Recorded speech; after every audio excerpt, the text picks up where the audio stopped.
Hola, bienvenidos. Soy Edison Antonio Rubio, profesor de Ciencias Naturales, y nuestro tema de hoy es de química.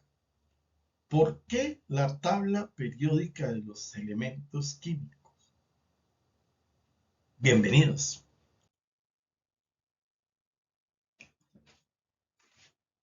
Todas las profesiones han tenido una manera de sistematizar sus datos y sus observaciones.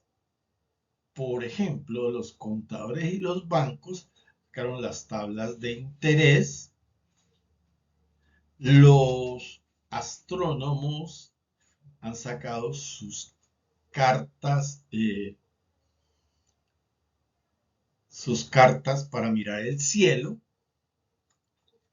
entonces sus cartas de astronomía,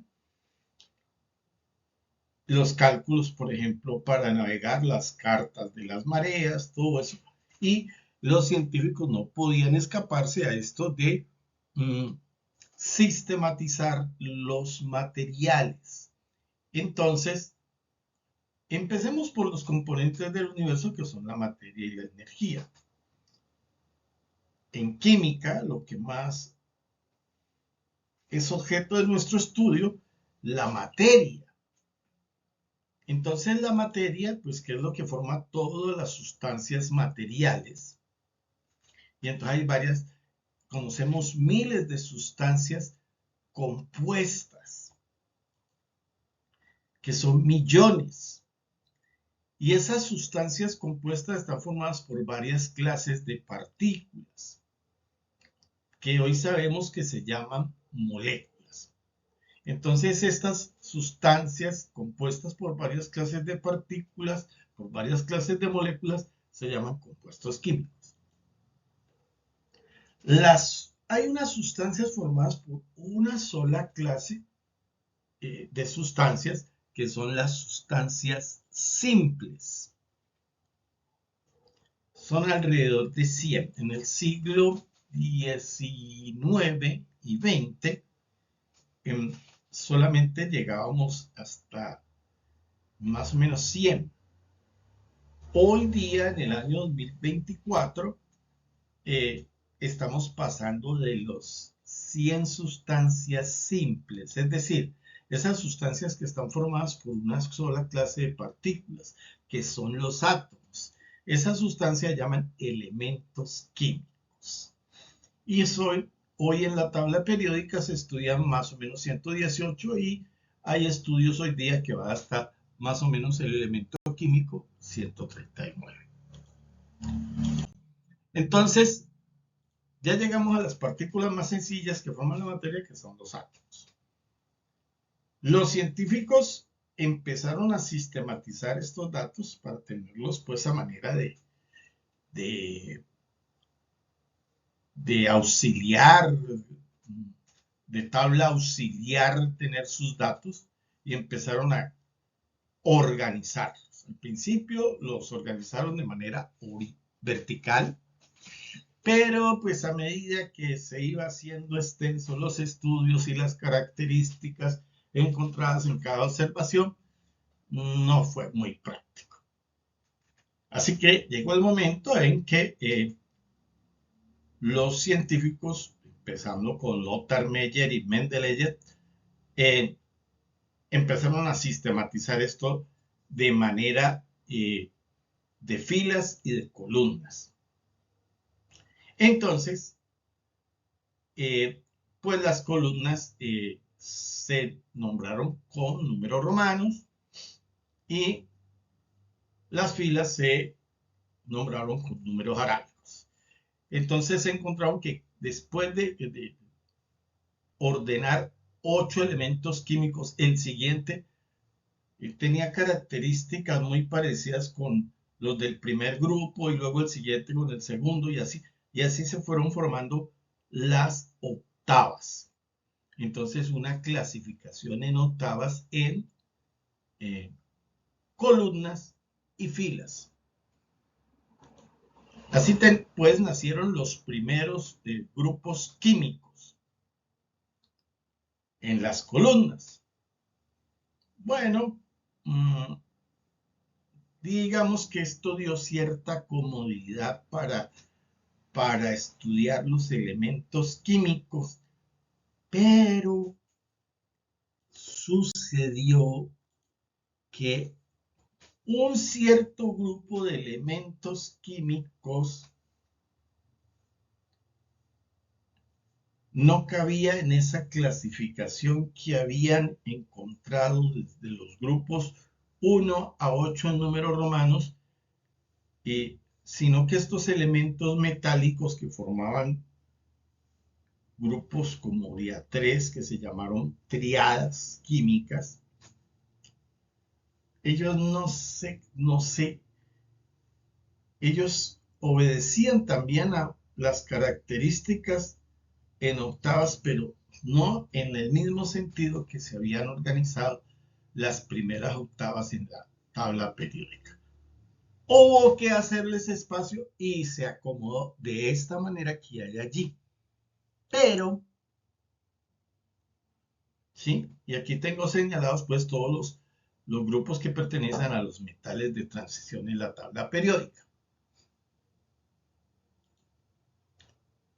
Pero estos grupos que se acomodaron allí tenían unas diferencias en sus distribuciones electrónicas y en sus características químicas de los otros grupos.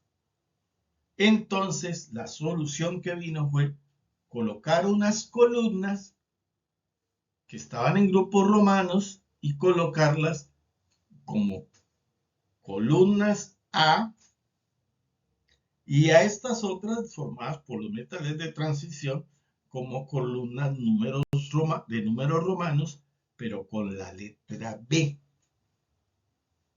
Y ahí vamos acercándonos a la tabla periódica actual. A esto le va a suceder que, teniendo esta comodidad, vamos a encontrar que en esa proposición de la tabla periódica hay 3 columnas que están marcadas allí con el número romano 8B, ¿sí? Obsérvese, las columnas que empieza el hierro, el cobalto y el níquel, ¿sí? Están ubicadas en el mismo grupo químico 8B, 8 número romano B. Entonces ya vamos a ir teniendo ahí algunas enredos para entender mejor la tabla periódica, que pues inicialmente se resolvió de esa manera. Algunos científicos después a esas triadas, a esas columnas, le pusieron grupo 0. En fin, vemos que ya hay algunas dificultades y aparecieron pues posteriormente pues los elementos de las tierras raras, que son estas 2 filas que tenemos aquí abajo. Veamos a ver qué va a pasar con ellos. Entonces los científicos determinaron ya finalizando el siglo XX que la tabla periódica tenía 18 columnas, es decir, que los grupos químicos, que son las columnas, eran 18, y las filas, que son los periodos, ¿sí? Que están nomenclados del 1 al 7. Y aquí tenemos entonces ya unas divisiones muy claras de la tabla periódica que nos muestra los metales alcalinos, los metales de transición y los no metales.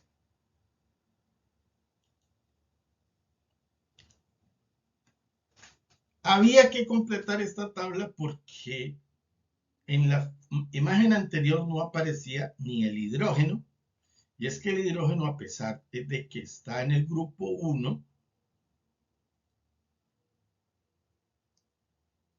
es un gas, no es metal. es un gas en condiciones ordinarias.